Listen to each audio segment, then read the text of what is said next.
ঘটিকার সময় কালবৈশাখী ঝড়ে Dasar women's college, decay college এবং মহাসড়ক কাজীবাকাই এবং যে সড়কগুলি আছে সেই সড়কের মাঝখানে সমস্ত গাছপালা ভেঙে মানুষের ঘর বাড়ি রান্নাঘর সমস্ত নষ্ট হয়ে গেছে এবং প্রচুর ক্ষয়ক্ষতি হয়েছে ডাসার উপজেলায়। এবং রাস্তা পরিষ্কার করার জন্য এলাকার জনগণ যুবক ছেলেরা পরিষ্কার পরিচ্ছন্নতা করার প্রচেষ্টা চালাইতেছে। ফসল মানুষের অনেক সমস্ত ফসলগুলি এবং ধান ছুঁয়ে পানি একাটু জমাট হয়ে গেছে এবং অনেক ক্ষয়ক্ষতি হয়েছে কৃষকদের। ডাসার 32 নং ডাসার মৌজার ভিতরে যত ধান রোপণ করা হয়েছে সমস্ত ধানই ক্ষয়ক্ষতির পরিমাণ বেশি। আমাদের ডাসার উত্তর ডাসারে অনেক ক্ষয়ক্ষতি হয়েছে, রাস্তা ব্লক হয়ে গেছে, বড় বড় গাছ পড়ছে এবং আমাদের মাদ্রাসার মসজিদের ওখানে একটা তাল গাছ পড়ে গেছে। ওখান থেকে আমরা তাল গাছ রাস্তা ক্লিয়ার করে দিছি, ওদিক থেকে যাওয়ার জন্য পথ করে দিচ্ছি। যেহেতু মেইন রাস্তায় গাছ পড়ছে তো দক্ষিণ ডাসার এবং ছোটো ডাসার উত্তর ডাসার কিলুক গ্রাম বিভিন্ন জায়গায় যাওয়ার জন্য আমরা গাছগুলো আমরা ক্লিয়ার করে দিচ্ছি এবং মেইন রাস্তা যেগুলো এটা দেওয়ার জন্য আমরা চেষ্টা করতে চাই। ফসলের কী হয়েছে?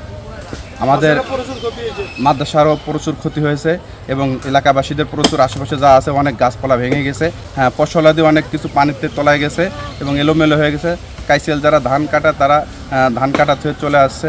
আমরা অনেক ক্ষতিগ্রস্তর ভিতরে আছি। ঝড়ে প্রচুর ক্ষতি হয়েছে, অনেক গাছপালা ভেঙে গেছে, ধানেরও ক্ষতি হয়েছে, অনেক ফসলের ক্ষতি হয়েছে, অনেক ক্ষতি হয়েছে। বাবা ভয়ঙ্কর একটা ঝড় হয়েছে, প্রচুর পরিমাণ অনেক গাছপালা ভেঙে পড়ছে, অনেকের দোকান পড়ছে, আশপাশের সব জায়গায় গাছ ভেঙে পড়ছে। ওই রাস্তা বন্ধ,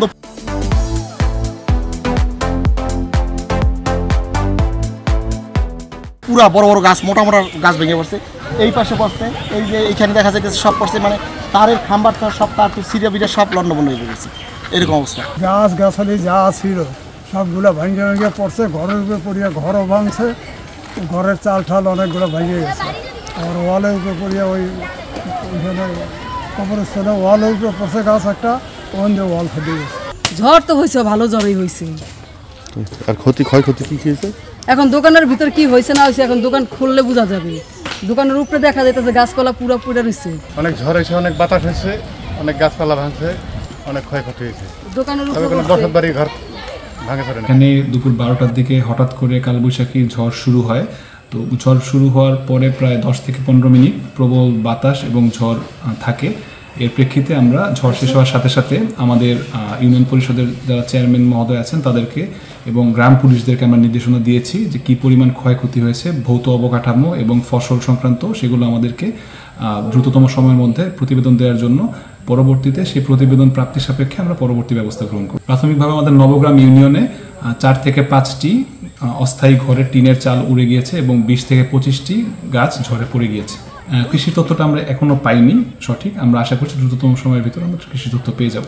ক্ষতিগ্রস্ত যারা হয়েছে আপনারা জানেন ইতোমধ্যে আমাদের নির্দেশনা আছে যে ঝড়ে ক্ষতিগ্রস্তদের সরকারি যে টিনের সহায়তা আসে তারা সেটা অগ্রাধিকার পায়, আমরা সেই অনুযায়ী ব্যবস্থা নেব।